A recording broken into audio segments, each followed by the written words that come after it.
cuando insistimos en persecución, siento que lejos de parecernos una vivencia real, se nos ocurre que está tan distante que casi es imposible. Y yo quisiera sumarme a vuestra postura, si esa fuera en ustedes. Pero cuando veo en retrospectiva me doy cuenta que en este mundo las cosas pueden cambiar de la noche a la mañana. Estoy diciendo que nunca nos imaginamos que el mundo entero se detuviera de la noche a la mañana por causa de la pandemia.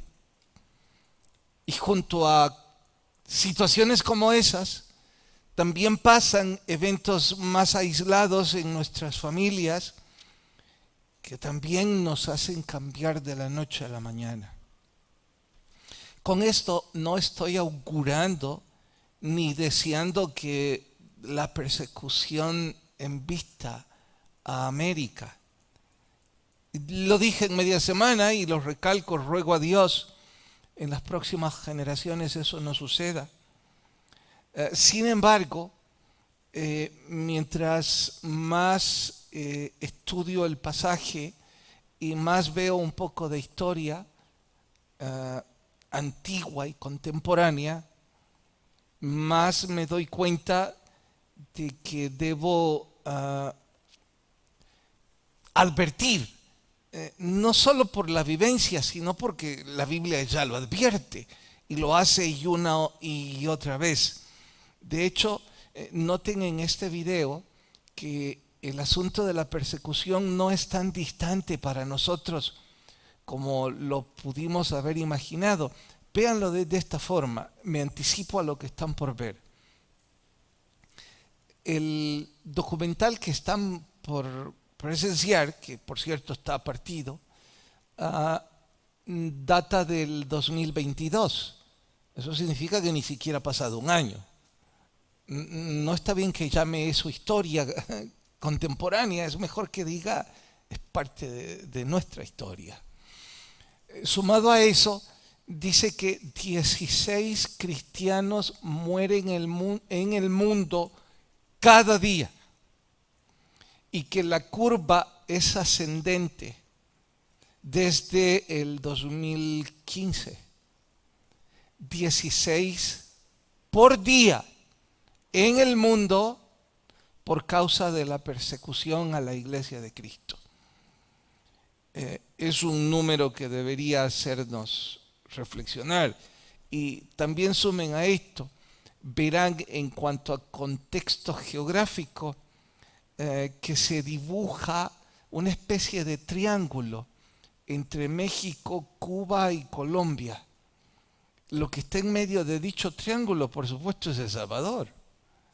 Y verán que Cuba, México y Colombia ya están en el listado de las naciones en donde los cristianos más perseguidos son en el mundo.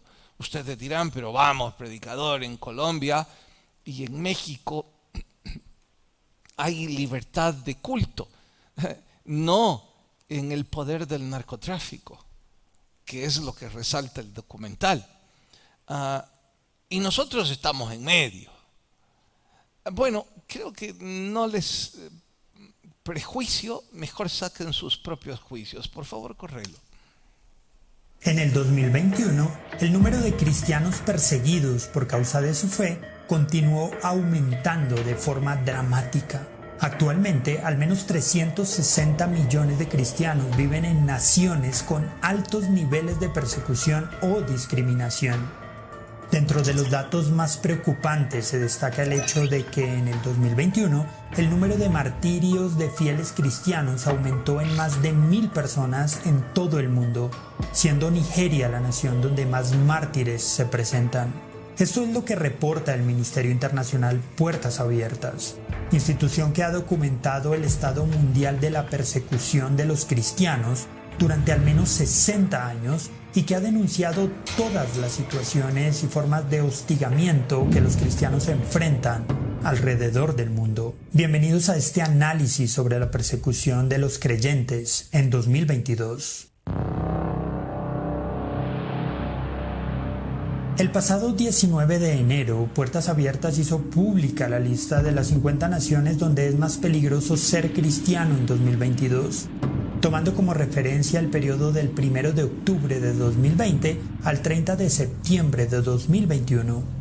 La lista documenta los países que, bien sea por razones políticas u hostigamiento social, pretenden eliminar al cristianismo de su historia o hacer su práctica mucho más difícil. De la misma manera que el año pasado, el documento presentado por Puertas Abiertas presenta un panorama en el que la persecución se ha recrudecido y en el que las perspectivas de mejora parecen distantes. La lista actual presenta dos niveles de persecución: extrema y severa. En el último año fueron asesinados 5.898 creyentes a causa de su fe.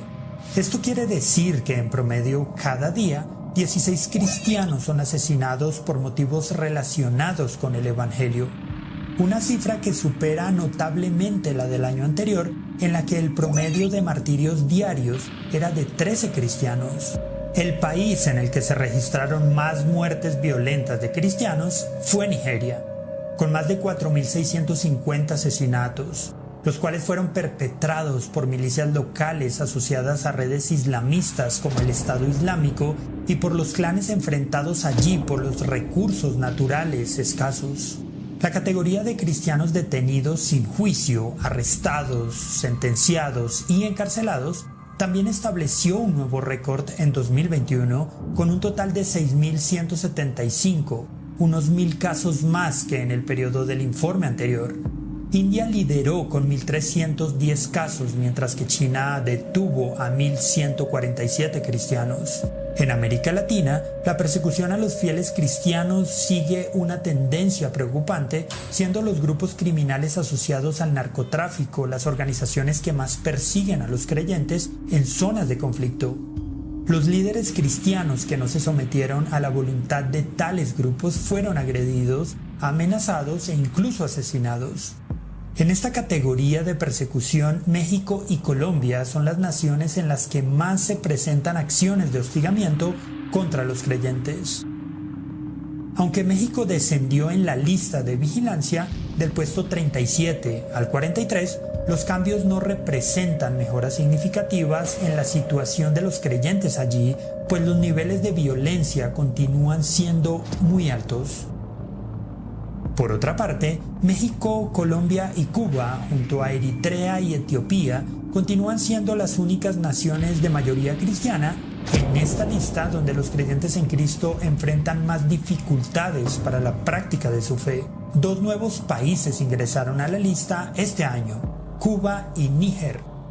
Cuba se encuentra en el puesto número 37.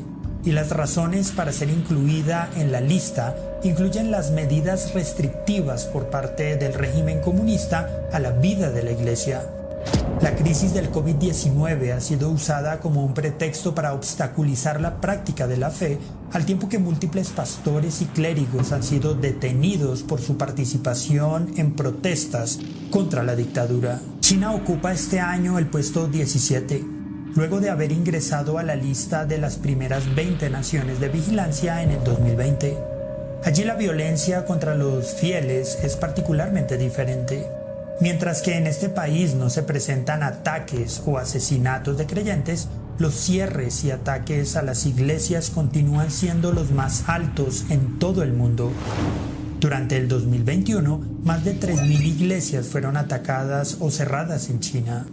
Otras naciones donde se presentaron numerosos ataques contra las iglesias fueron Nigeria con 470 ataques, Bangladesh con 200 y Pakistán con 183. Las 10 naciones en las que es más difícil ser cristiano son Afganistán, Corea del Norte, Somalia, Libia, Yemen, Eritrea, Nigeria, Pakistán, Irán e India.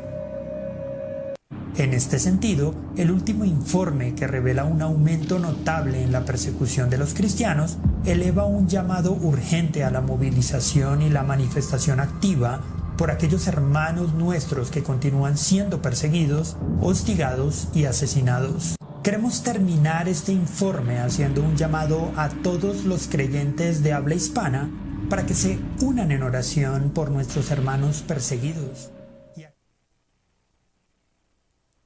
Bien, aquellos de ustedes que son más acuciosos se sorprenderán si más tarde buscan en internet un poco más de información. Terminarán como yo diciendo, no es tan distante la persecución de la iglesia. Sin embargo, bendito Dios, si es que puedo decirlo así, hoy por hoy parece que gozamos en América de una relativa libertad religiosa. Y cuando digo, si es que puedo decirlo así, es que hay un fenómeno que me sorprende todavía más. Saben que en todos estos países en donde la persecución ha sido terrible, la iglesia no se ha visto diezmada, aún con todas esas ejecuciones. Todo lo contrario, el número se multiplica. Es casi como si existiera una relación: a mayor persecución, mayor proliferación del cristianismo. No estoy seguro de lo que estoy diciendo en cuanto a causa y razón. Solo estoy diciendo que son fenómenos que no dejan de sorprenderme. También me pregunto, ¿será esa la razón por la que en América gozamos de una relativa libertad? ¿Es que quizás Satanás está jugando de estratega aquí y prefiere dejarnos en libertinaje para que la dificultad de la persecución no nos haga multiplicarnos? No estoy seguro. C.S. Lewis, en su libro de cartas a un demonio neófito, dice que precisamente esa es una de las mejores estrategias: dejarles en paz, de modo que su supuesta libertad la conviertan en libertinaje. Bueno, a ese fenómeno le tengo que sumar uno que no puedo con total certidumbre decirles que es así, pero no encuentro otra forma de explicarlo. He leído en estos 2 o 3 días, mientras estudiaba el pasaje, algunas de las biografías de los mártires recién ejecutados, y no dejo de quebrantarme, envidiarles y asustarme, preguntándome, ¿tendría yo las agallas de estos? ¿Podría mantener mi fe firme?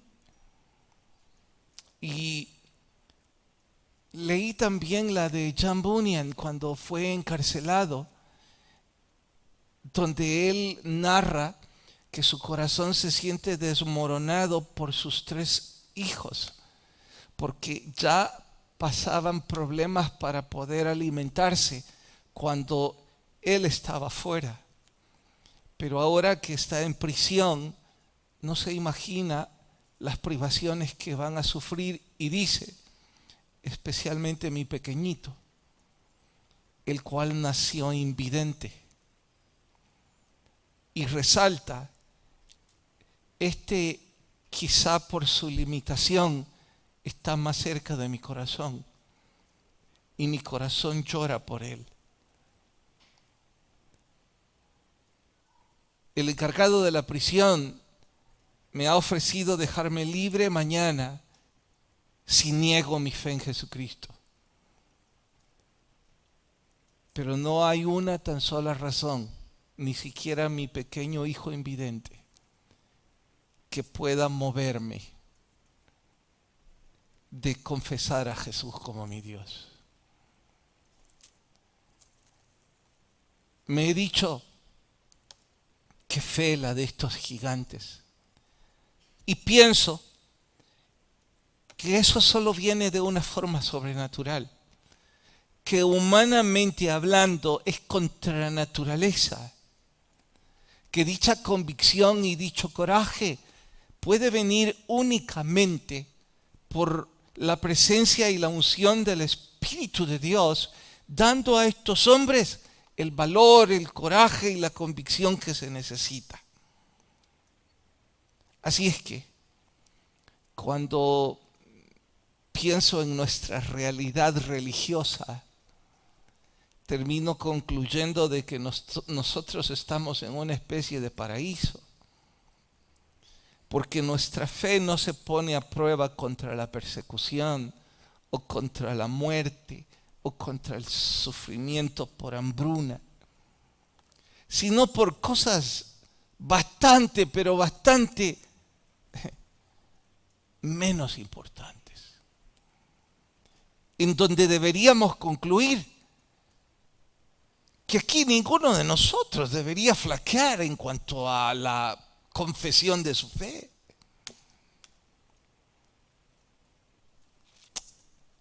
Descubrí también que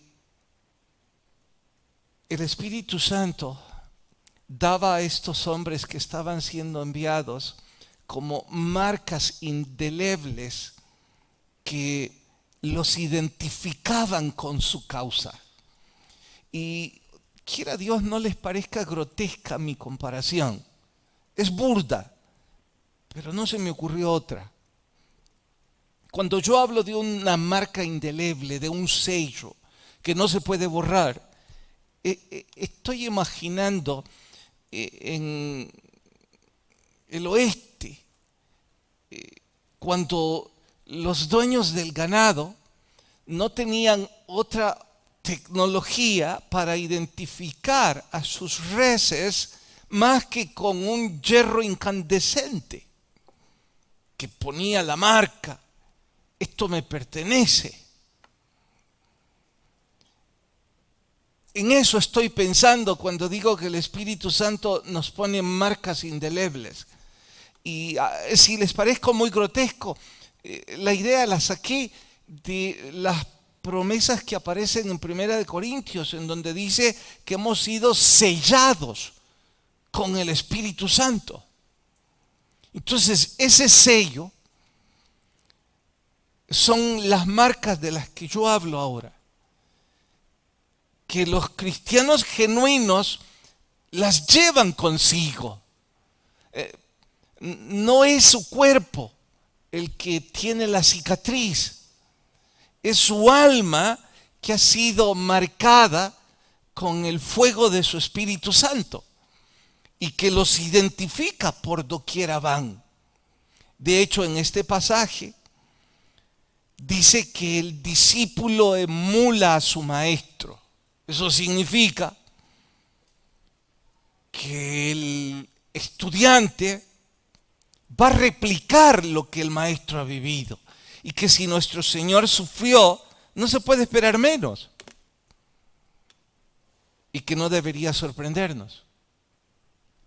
Ese mismo pasaje también dice como una marca del cristiano genuino que no le teme al mundo, que nuestro Señor les advierte que deben temer más bien al único que es Él y no al que les puede arrebatar la vida. Y mientras veo todo eso, descubro que sí hay una marca que hoy por hoy nos identifica en nuestro contexto. Porque las dos primeras, en medio de la persecución, hoy estamos lejos. Si yo les digo que debemos estar listos para la persecución, lo tomarán distante, no les gustará y a lo mejor no sucederá. Pero si hablo de la tercera, temo que algunos a lo mejor y la están viviendo. Así es que por eso y más, nuestro sermón de hoy se titula Marca de un discípulo genuino. Vayan a Mateo capítulo 10. Mateo capítulo 10, verso 32. ¿Listas sus Biblias? Mateo capítulo 10, verso 32. Dice: a cualquiera pues que me confiese delante de los hombres, yo también le confesaré delante de mi Padre que está en los cielos. Y cualquiera que me niegue delante de los hombres, yo también le negaré delante de mi Padre que está en los cielos. Me voy a anticipar.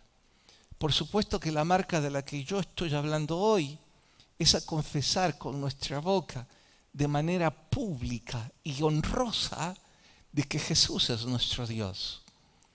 Me estoy anticipando en advertir que hay 1 o 10 de ustedes que no han tenido las agallas para confesar a Jesús como su Dios. Y que quizás hay otros más que lo han hecho, pero no con su estilo de vida, sino solo con su boca. Como sea, oremos y pidamos la guía al Señor. Padre, gracias por empujarnos a tu casa y te rogamos que tu Espíritu nos ayude a crecer en el estudio de tu palabra. Gracias, en Cristo Jesús lo rogamos. Amén. Si nosotros no tenemos la marca de la confesión pública con nuestra boca, lo que están practicando es una religión sin esperanza. Es una especie de cinismo o pantomima religiosa. Si usted no tiene el valor de ponerse de pie ahora, dar su nombre y de forma pública reconocer a Jesús como su Dios, pueden estar seguros que no son cristianos. Y que cualquier predicador que venga a insistirles que tienen salvación y vida eterna les está mintiendo. Y a ustedes les gusta autoengañarse. Aquí lo dice demasiado explícito como para que alguien pueda interpretarlo. Está más que interpretado. De hecho, si yo supiera cómo usar las redes sociales, les habría desafiado y les habría traído alguna herramienta para que hoy se convenzan a sí mismos y comprueben si tienen las agallas para en su perfil confesar con su boca que Jesús es Dios, que se lo digan a todos los que lean su perfil, a todos los que abran su Facebook, su Instagram o lo que sea, en donde usted se siente orgulloso de confesar que Jesús es Dios. Si usted no tiene el valor de hacerlo aquí, usted no conoce a Jesús. También estuve pensando cómo podía hacer pausa para que cada uno de ustedes pasara al frente y de forma pública lo confesara. Pero en una iglesia como esta, en donde varios cientos vienen en los varios cultos, sería imposible, Pero verán que la oportunidad la tendrán. Llama la atención el término cualquiera. Este significa una palabra inclusiva que advierte a todos los posibles profesos y a todos los que hoy se han congregado a que hagamos una autorreflexión y nos preguntemos: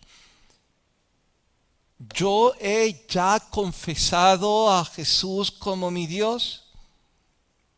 Es que dicha confesión tiene al menos dos connotaciones. La primera es la disposición para confesar mi fe en el Señor. Esa es la primera, pero esa me lleva a una segunda. ¿Cuál? La disposición de Dios para confirmar mi confesión. A lo mejor parece confuso, así es que lo voy a repetir. La confesión con nuestra boca de que Jesús es Dios frente a todos tiene dos connotaciones. Mi disposición y la disposición de mi Señor.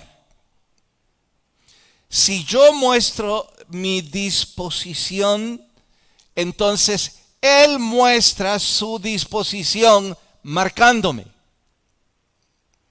Si yo muestro mi falta de disposición, Él niega su marca en mí. Noten entonces, haciendo una especie de símil con la marca del ganado. Si usted se niega a confesar a Jesús como Dios, usted no es pertenencia de Él. Y Él se niega a poner la marca en su corazón. Así es que la falta de disposición es la prueba de que usted tiene la marca. De hecho, ahora voy a hacer una especie de paréntesis y voy a asegurarme que los que nunca han querido levantar su mano a Cristo Jesús lo están entendiendo. Quiero asegurarme que los familiares de los que nunca han hecho la determinación o la disposición de recibir a Jesús y confesar a Jesús como Dios, entienden de que sus familiares van al infierno. Y ustedes que nunca lo han hecho entienden que van al infierno. Si nunca antes lo pensaron, retomo lo que les parece distante, la persecución de la iglesia. Parece una historia de otro mundo. No, está aquí cerca, ya lo vieron. También los que les parecía distante de que el mundo se iba a detener por causa de una pandemia, ya lo presenciaron. Ya presenciaron también que hay vidas de familias que cambian de la noche a la mañana por una u otra situación. Bueno, de la noche a la mañana, usted o yo podemos estar dando cuentas al Señor. Podemos morir. Y los que nunca confesaron con su boca van al infierno por la eternidad. Entiéndanlo.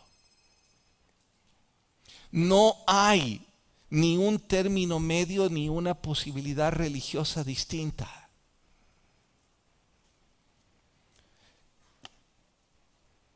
Dije antes que la disposición es la prueba de la marca. De hecho, les tengo que preguntar a los que nunca han querido levantar su mano. Bien, respóndanme por favor ahora. ¿Por qué no han querido hacerlo? Les diré algunas razones probables que yo supongo. Bueno, yo no estoy seguro, predicador. Si esto es en lo que yo creo, me parece una justa respuesta. Otros dirán, yo no quiero ser un hipócrita, predicador. También me parece una muy razonable respuesta. Pero igual se van a ir al infierno. Porque según este pasaje, nuestro Señor no aplaude su falta de disposición, ni la justifica.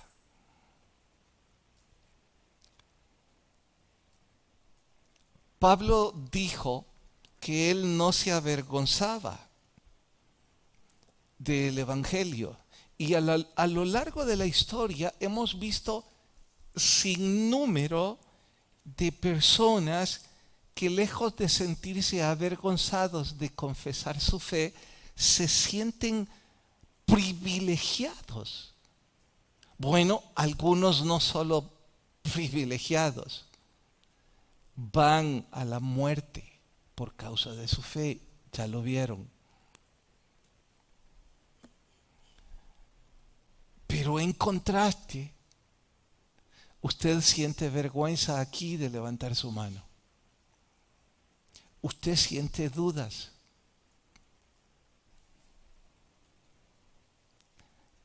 Usted siente vergüenza de orar por los alimentos cuando está en compañía de con quienes trabaja. Usted siente vergüenza de decirle a su familia que está yendo a una iglesia. Usted siente vergüenza de confesar con su vida su credo.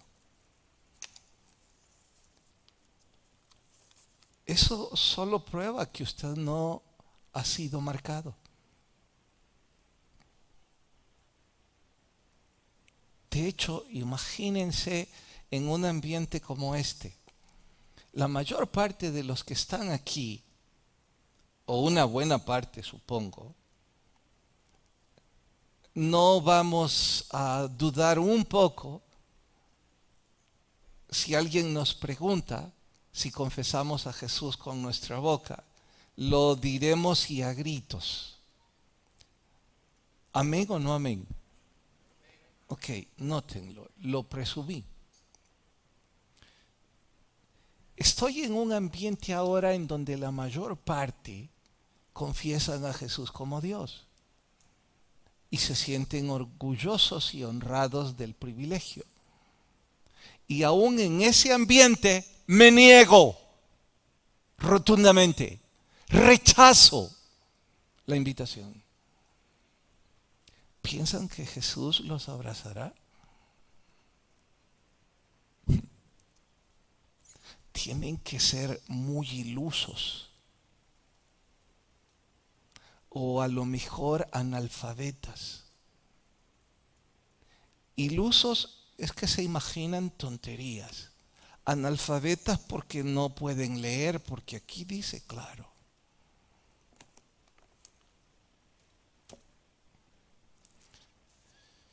Regularmente los predicadores intentan motivar a las personas a hacer la confesión de fe, prometiéndoles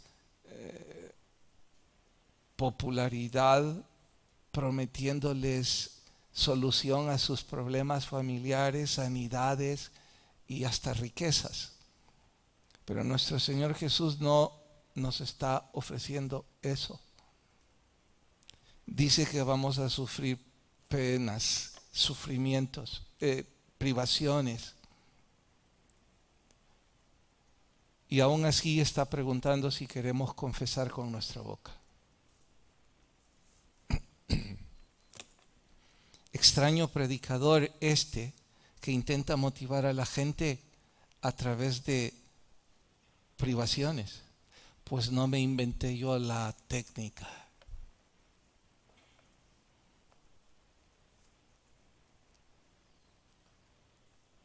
Confesar con nuestra boca no es sinónimo de reconocer.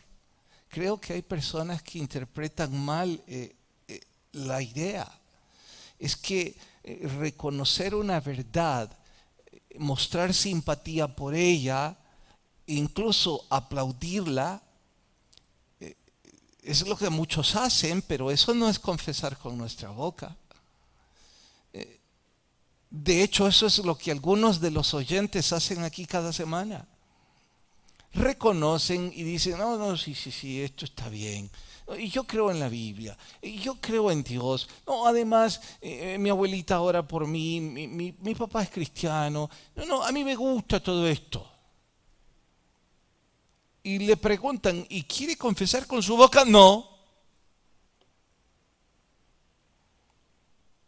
Les quiero a ustedes recordar algo,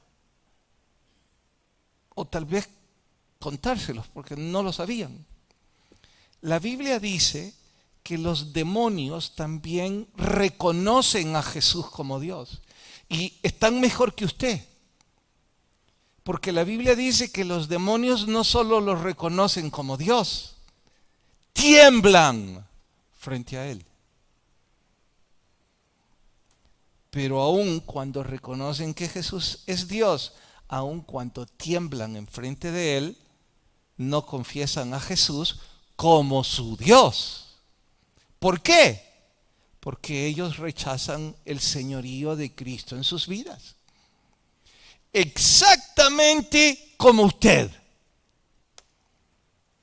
Con la agravante que usted ni siquiera tiembla. Usted piensa que esto a lo mejor es un juego religioso que tal vez sí, tal vez no. Usted piensa que tal vez sí se va a cumplir y mi abuelita tenía razón y me voy a quemar por la eternidad. Bueno, de hecho el asunto es fe.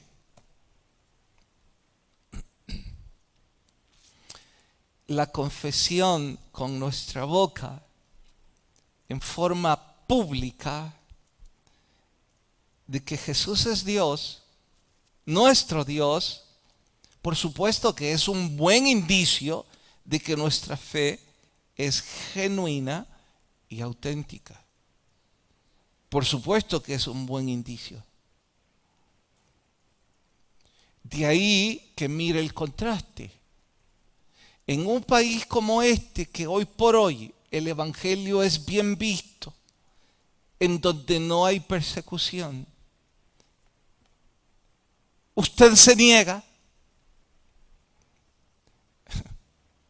Ya no necesita que yo hable más para demostrarle que el rechazo que usted está haciendo al Hijo de Dios es algo gravísimo. No se equivoque, usted no está rechazando la afiliación a una comunidad religiosa. Usted no está rechazando la afiliación a un credo político.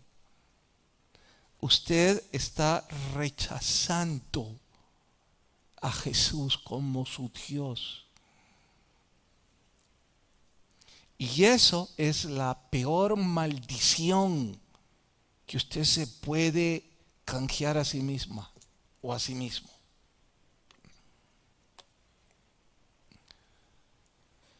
No es el tema de hoy, pero mientras leía y reflexionaba, no pude dejar de escribirlo y animarles, exhortarles a todos los que son solteros.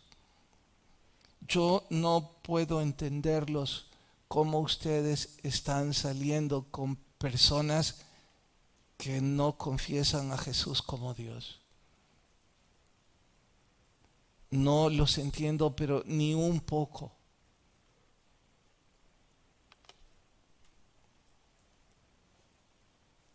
Me pregunto, ¿tan poco respeto tienen por ustedes mismos? ¿Pero por qué dice eso, pastor? Es que mire, si usted está saliendo con alguien que no ama al Señor Jesús como su Dios, es porque usted cree que Dios no puede darle un chico o una chica que lo ame a él y lo ame a usted o la ame a usted y que además sea de muy buen parecido, lo que usted soñaba. El Dios al que usted sigue es incapaz. Y como Él no puede darle eso, usted tiene que dar su corazón a cualquier persona. ¿No creen que eso es no sentir respeto por ustedes mismos? ¿No descubren que eso es seguir una fe falsa, absurda?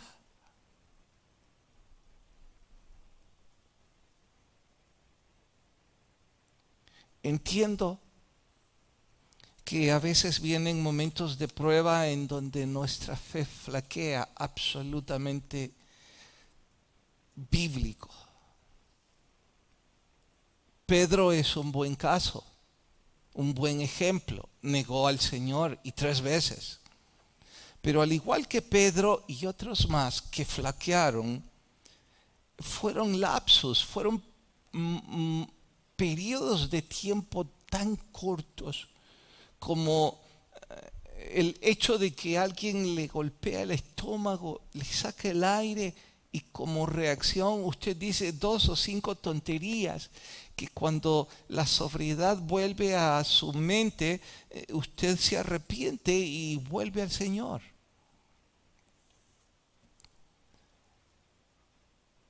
Pero la negativa de algunos de ustedes no es un lapsus.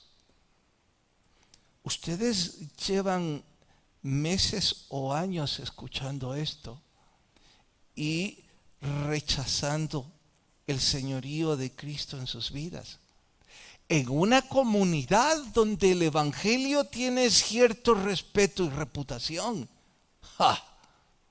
Si vivieran en una comunidad como China, dirían que en su vida oyeron del evangelio.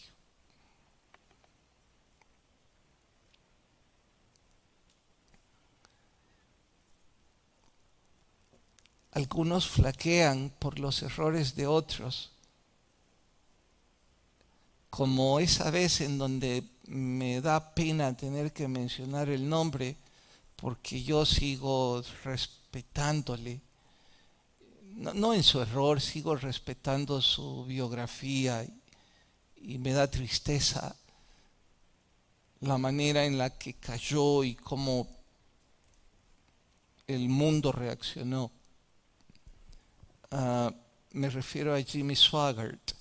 Para quienes nunca lo conocieron, fue uno de los mejores, a mi gusto, televangelistas en los años 80, 90.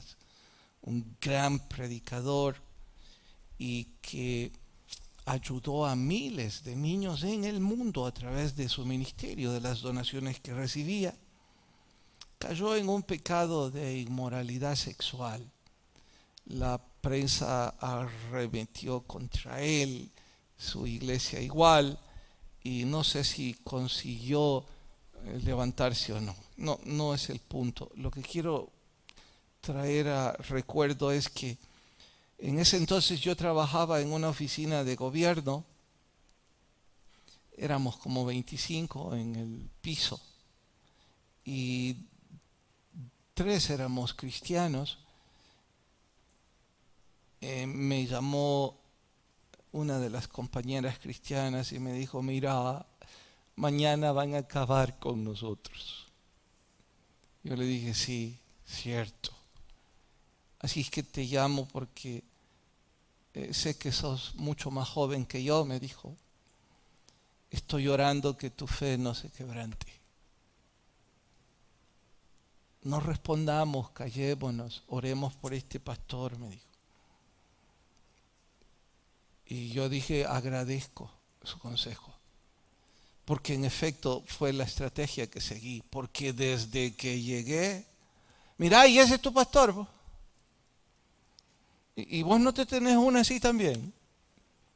Y ahí es donde mandas tus diezmos. ¿Qué no nos dijeron ese día? Ella, siendo una mujer con mayor madurez espiritual, me había enseñado en la noche anterior lo que yo debía hacer. Y qué bueno, porque pude mantener silencio,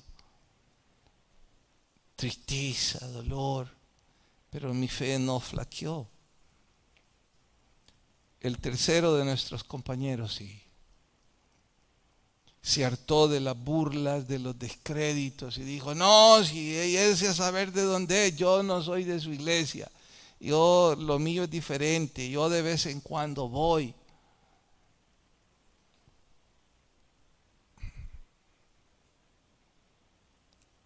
Era obvio que no estaba claro que su fe no dependía de los errores de los hombres.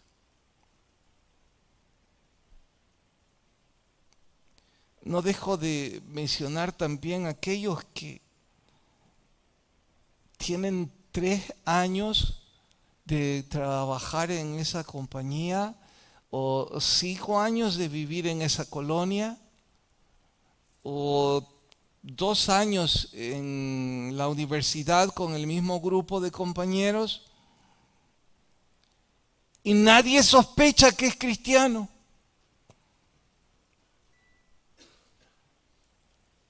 Si usted le pregunta, responderá con cinismo: es que procuro mantener una modestia, un perfil bajo.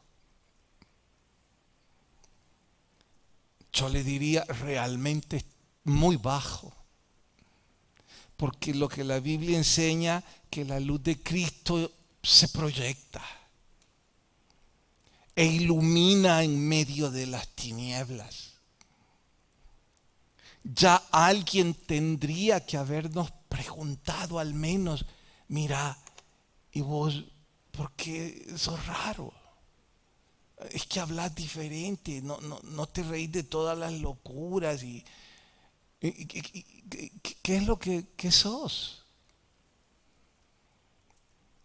Y que con orgullo usted confesaría con su boca: es que Jesús es Dios en mi vida. No, el otro día que el jefe del piso en Navidad dijo: miren, despidámonos, hagamos una pequeña oración, y yo, como no sé cómo es eso y me puede caer un rayo, usted que es cristiano, ore, y todo: este es cristiano.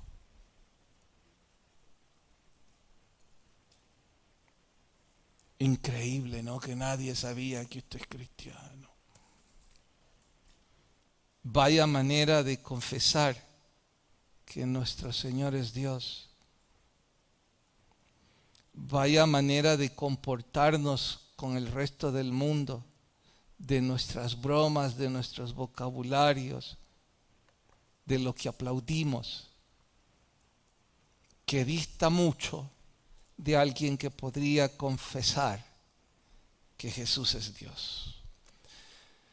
Llevar la marca genuina significa afirmar y gritar a voz en cuello el señorío de Cristo en mis vidas, en nuestras vidas.